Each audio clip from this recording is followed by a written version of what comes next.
आबा आपण साधना करत असतो म्हणजे साधना घडत असते तेव्हा आपल्या वृत्ती किंवा हे ह्याची आपण अभ्यास करतो. काही वृत्ती आपण जाणीवपूर्वक परिवर्तन घडवण्यासाठी प्रयत्न करतो आणि मग तो सहज स्वभाव बनून जातो, जे चांगलं आहे. पण काही वृत्ती अशा असतात की त्या आपल्याला कळत असतं की ह्या वृत्ती वाईट आहेत, म्हणजे हे जे होतंय आतनं ते, पण त्याच्यात परिवर्तन घडून येत नाही. तर ह्याच्यासाठी मग साधक म्हणजे आपल्याला असं वाटतं की हा बदल घडणार आहे की नाही. तर हा कालावधी किंवा हे म्हणजे कसं पुढं मग कसं घडतं की इथं आता थांबलंय असं वाटतं. साधकाच्या जीवनात ह्या घटना घडत असतात. नित्य साधनेमध्ये शक्ती जागरणाबरोबर संस्कार जागृत होत असतात आणि संस्कार जागृत झाल्यानंतर ते वरती येत असतात. वरती आल्यानंतर त्या संस्कारांचा भोग 3 प्रकारे होत असतो. एक भौतिक स्तरावर होत असतो, एक आधिदैविक स्तरावर होत असतो आणि आध्यात्मिक स्तरावर होत असतो. तिन्ही स्तरावरती त्या संस्कारांचा भोग झाल्यानंतर तो संस्कार समाप्त होतो. बऱ्याच वेळेला काही संस्कार तीव्रगामी असतात आणि ते अचानक अपघाताने घडलेले नसतात. ते घडण्याची प्रक्रिया घडलेली असते. बराच कालावधी त्यासाठी गेलेला असतो आणि हळूहळू आपल्याला लागणारी व्यसनं आहेत. आपल्याला लागणाऱ्या वाईट सवयी आहेत. ह्यांचं मनोविज्ञान समजून घ्यायला पाहिजे. पूर्वजन्मी केलेले संस्कार असतात ते तीव्र झालेले असतात. ह्या जन्मी ते संस्कार जागृत होतात आणि त्या वृत्तींच्या माध्यमाने आपण त्या वृत्तींना बळी पडत असतो. ज्यावेळेला साधन करत असताना मनबुद्धी चित्ताची शुद्धी सुरू होते आणि विवेकयुक्त बुद्धी शक्तीच्या माध्यमाने ज्यावेळेला चिंतनशील मननशील होते, त्यावेळेला आपल्यातल्या नकारात्मक वृत्ती प्रकट होत असतात आणि आपल्याला लक्षात येत असतं की ही जी वृत्ती आहे ही बरोबर नाही आहे. ही आपल्याला अडथळा आणणारी वृत्ती आहे. पूर्वजन्मातल्या संस्कारांच्या मोहवश आपण वारंवार त्याच वृत्तीला बळी पडत असतो. इथं शक्ती तुम्हाला एक स्वातंत्र्य देत असते. शक्ती स्वतः इच्छास्वरूपिणी आहे, ज्ञानस्वरूपिणी आणि क्रियास्वरूपिणी आहे. आणि तिचं वैशिष्ट्य आहे की इच्छा ज्ञान क्रिया ती शक्तीसह आहे आणि तिची विशेष जो गुणधर्म आहे तो अनुग्रह आणि निग्रह रूपिणी सुद्धा आहे. ज्यावेळेला तुम्हाला इच्छा निर्माण होते, त्या इच्छेपोटी म्हणजे सदिच्छा निर्माण होते, त्या सदिच्छेपोटी पूर्वी ही इच्छा कार्य करत असते. अनुग्रह शक्ती आहे ती कार्य करत असते. ती अनुग्रह शक्ती तुम्हाला अनुग्रहित करून ही वृत्ती वाईट आहे असं सद्सद्विवेक बुद्धीच्या माध्यमाने तुम्हाला वारंवार सांगत असते. मनाचा एक हिस्सा मोहित झालेला असतो, तो त्या वृत्तीकडे दुर्लक्ष करत असतो, ती गोष्ट टाळत असतो. तुम्ही बघा, तुमच्या शैक्षणिक कालावधीमध्ये चांगले शिक्षक असतात, ते तुम्हाला रागवून सांगत असतात हां, आणि त्यांच्याच क्लासला आपण बंक मारत असतो. आणि जे टीचर टंगळमंगळ करतात त्यांच्याच क्लासमध्ये आपण व्यवस्थित डिसिप्लिन बसत असतो आणि तो आपला टाईम टेबल पूर्ण करत असतो. कारण तो चांगला सांगत असतो सारखा वारंवार, तो तुमच्या अहंकारावरती आघात करत असतो आणि त्या अहंकारावर मारत असलेल्या आघाताने आम्ही अस्वस्थ झालेलो असतो.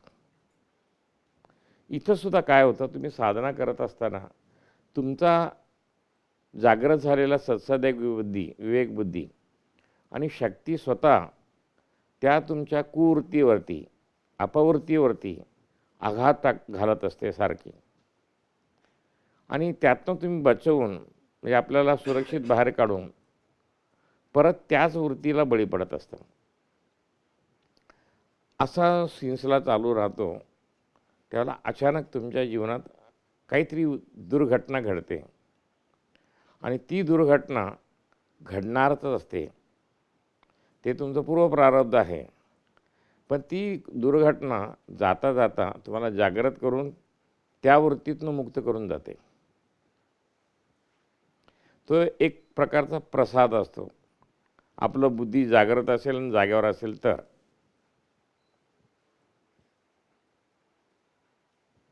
बऱ्याच वेळा आपण बघतो, सकाळी लवकर निघायचं असतं आपल्याला, घाई असते, आंघोळ बिंघोळ करून सगळं तयार ठरलेलं असतं आणि सामान भरतो गाडीत आणि टायरकडे लक्ष जातं, ते पंक्चर झालेलं असतं.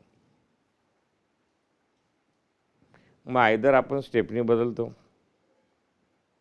किंवा ते पंक्चर झालेलं टायर काढतो, पंक्चर काढतो, स्टेपनी बदललेली ती मागे लावून ठेवतो, कारण कुठं परत पंक्चर होईल सांगता येत नाही. मग आपण निघतो.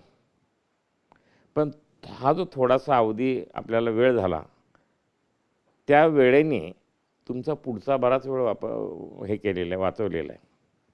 हीच घटना रस्त्यात झाली असती, मागे पुढं कोणी नाही, ते तिथे तुमची काय अवस्था झाली असतील त्याचा विचार करा. ईश्वर प्रत्येक क्षणाला तुमच्या बरोबर असतो. तुमच्या सद्सद्विवेक बुद्धीच्या माध्यमाने, अंतरस्वरूपाच्या माध्यमाने, अंतरात्म्याच्या माध्यमाने. ज्या ज्या वेळेला आतमधून आवाज येत असतो, तो आवाज अत्यंत शुद्ध आहे. प्रामाणिकपणे ऐकण्याची सवय ठेवावी लागते आणि त्या सवयीप्रमाणे त्याच्यावरती अंमल करण्याची क्षमता पाहिजे. तर तुम्ही बऱ्याच गोष्टीपासून मुक्त राहाल आणि तुम्हाला तुमच्या जीवनाचं लक्ष्य लवकरात लवकर प्राप्त होईल. 24 तास साधक जो आहे त्याने 24 तास आपली साधना, आपल्या वृत्ती, आपलं अंतःकरण चतुष्टयचं निरीक्षण केलं पाहिजे जागृतीने. आणि जिथं जिथं कठोर निर्णयाची आवश्यकता आहे, तिथे तिथं अत्यंतिक कठोर निर्णय घेऊन मनबुद्धी चित्ताला अत्यंत नियमबद्ध करायला पाहिजे. तर आपली साधक अवस्था जिवंत राहू शकते, साधक अवस्था ऊर्जित अवस्थेला येऊ शकते, समृद्ध होऊ शकते. त्यातनं आपलं जीवन आपण प्राप्त करू शकतो. हळूहळू मुलं अभ्यास करतात आणि ती जर हळूहळू अभ्यास करणारी मुलं हळूहळू अभ्यास करायचं बंद केली तर मग एकाच येते 2-2 वर्ष बसतात, काही वेळेला 3-3 वर्षसुद्धा बसतात. कारण जे लक्ष आहे त्या लक्षापासून हळूहळू ते मुक्त होतात.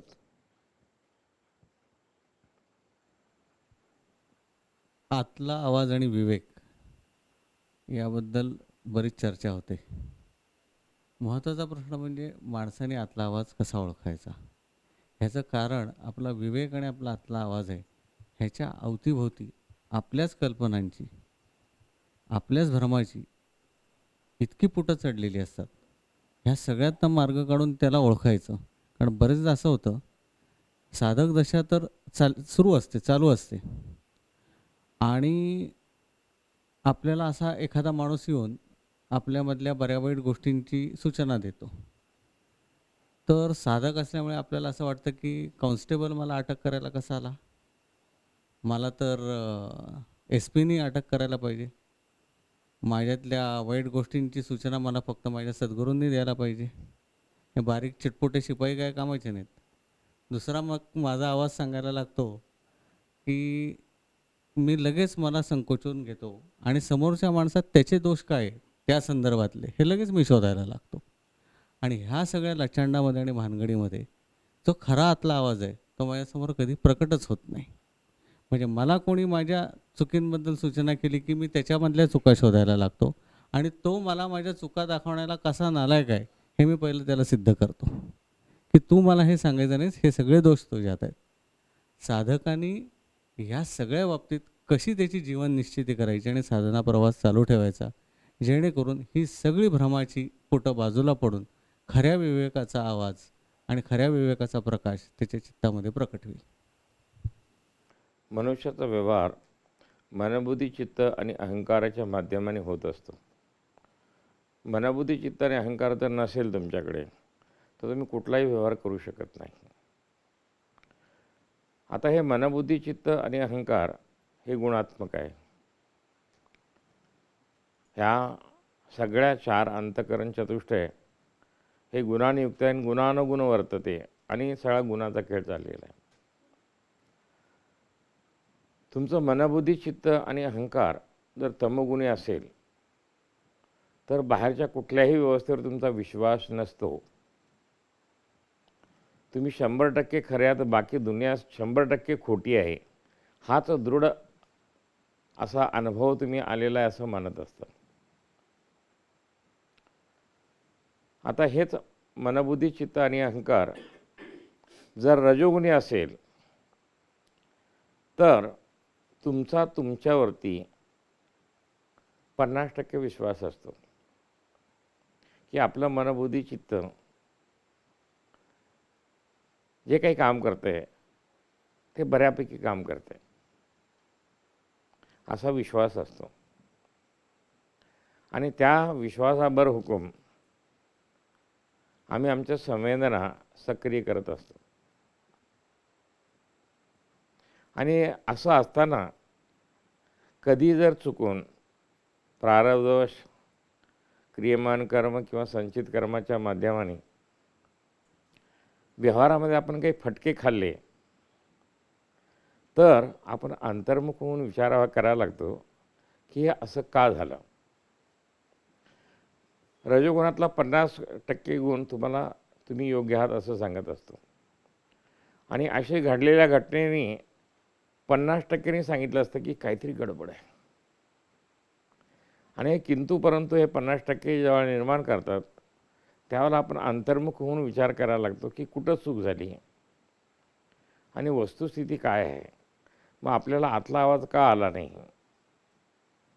तर आतला आवाज आला पण आपल्या अर्धवट स्थितीने तो दाबला गेला किंवा ऐकून न ऐकल्यासारखं केलं. तिसरा प्रकार तुमचा मनबुद्धी चित्त आणि अहंकार हे सात्विक आहे. सात्विक जर असेल तर आतमधून येणारा प्रत्येक आवाज तुम्ही ऐकत असता आणि त्या बरहुकूम काम करत असता.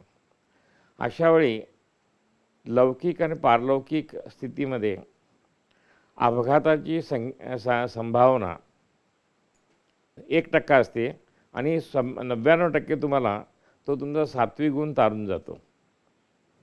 सात्विक गुण तुमचा तारून जातो.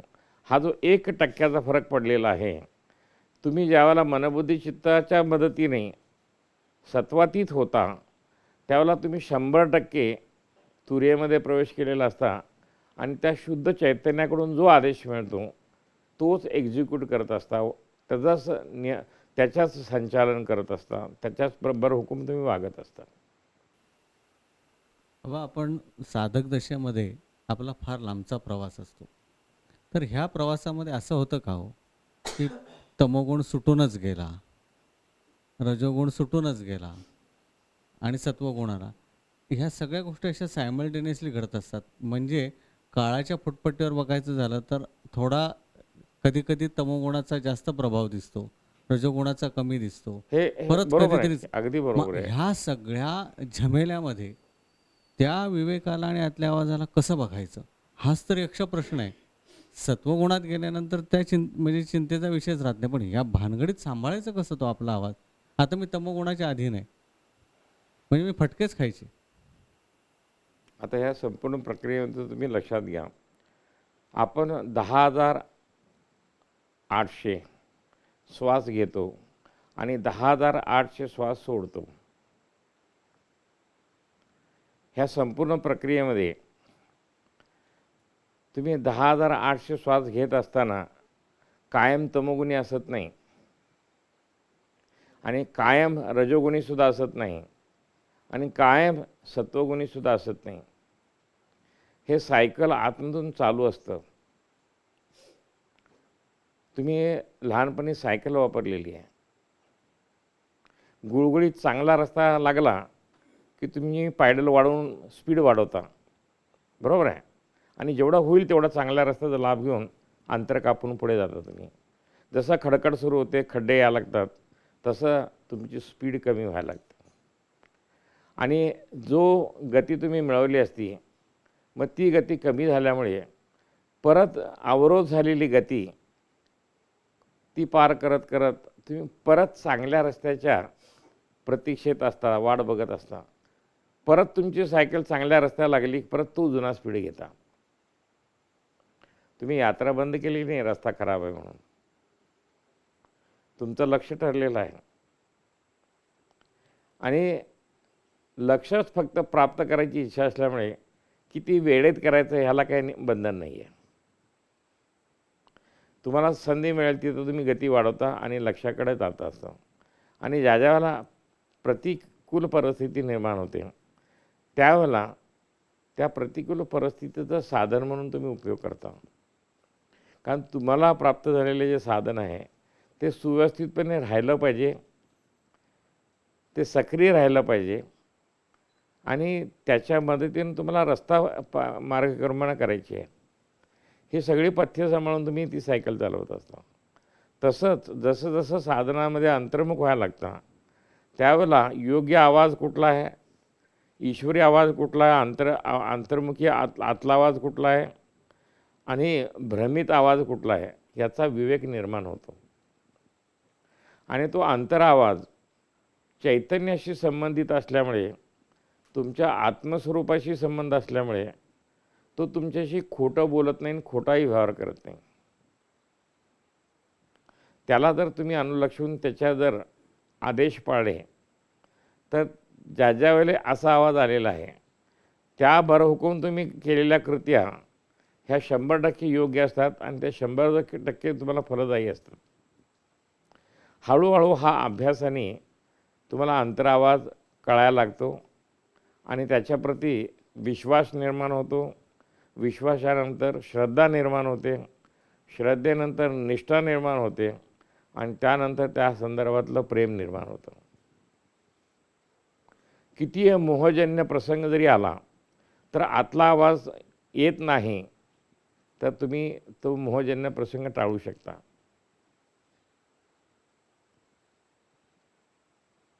आबा, काल मी आपल्याशी चर्चा केली त्यावेळेला तुम्ही मला असं सांगितलं की शेवटी जेव्हा प्रलय वगैरे होतो किंवा जी स्थिती असते शेवटची तेव्हा हे काही शिल्लक राहत नाही. म्हणजे कुठले देव किंवा काहीही शिल्लक राहत नाही. चांगलं वाईट काहीच उरत नाही. सगळं नाश पावतं आणि परत सुरुवात होते उत्पत्तीला.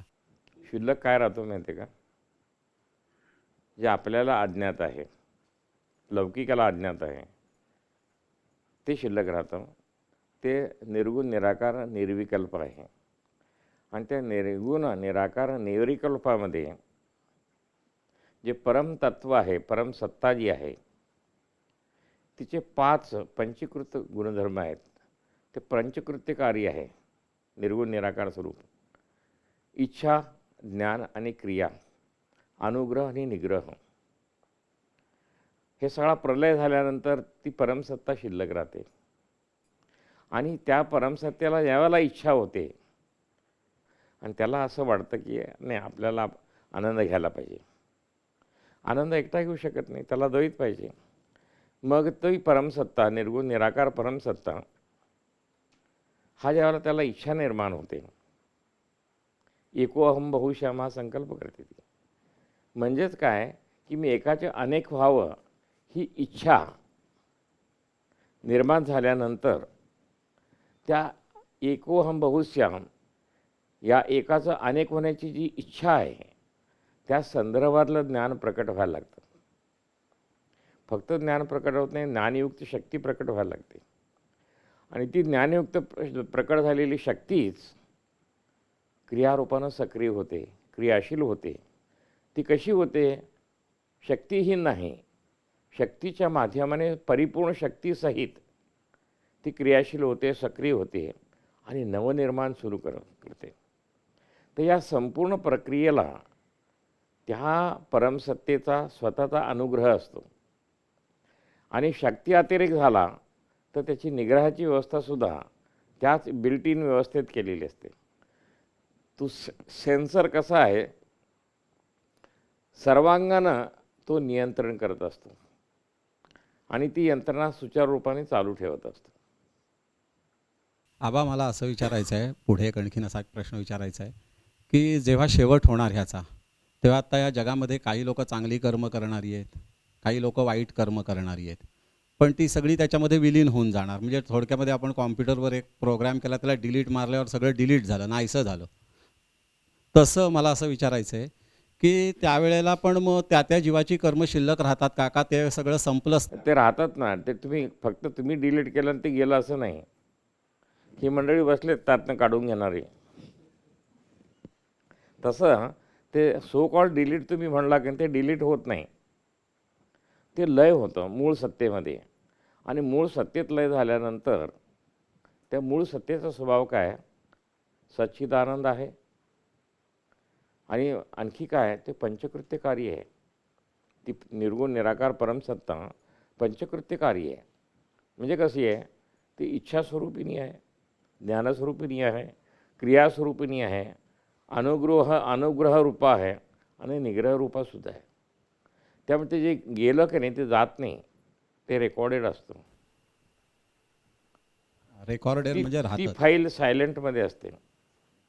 नाहीतर माझ्या मनामध्ये असा विचार आला होता की हे जर सगळं डिलीट होत असेल सगळे जर, तर मग आता ऐश आराम आपल्याला करायला काय हरकत आहे, बाकीचे नाही, करतायत delete होत कर्म नाही करून ना. तसं delete होत आपण नाही. ही मजा मारूया डिलीट त्यांच्यासाठीच, होत नाहीतरी नाही. सगळं ऐकून एक्झिटच घ्या. व्हायचंय Delete शेवटला. होत नाही. हां. तुम्ही बँकेला दिलेला लोन फॉर्म त्याची कॉपी घरातनं हरवली असली तर ते बँकेतनं हरवलेली नाही आहे ना.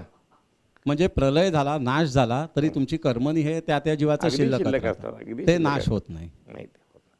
कारण तीच कर्म चांगली किंवा वाईट असू देत, तीच कर्म तुमच्या क्रमविकासाचं साधन आहेत. कारण ती कर्म जर नष्ट झाली तर तुमचा क्रमविकास थांबला. त्या साधनांच्या माध्यमानेच तुमचा क्रमविकास होणार आहे.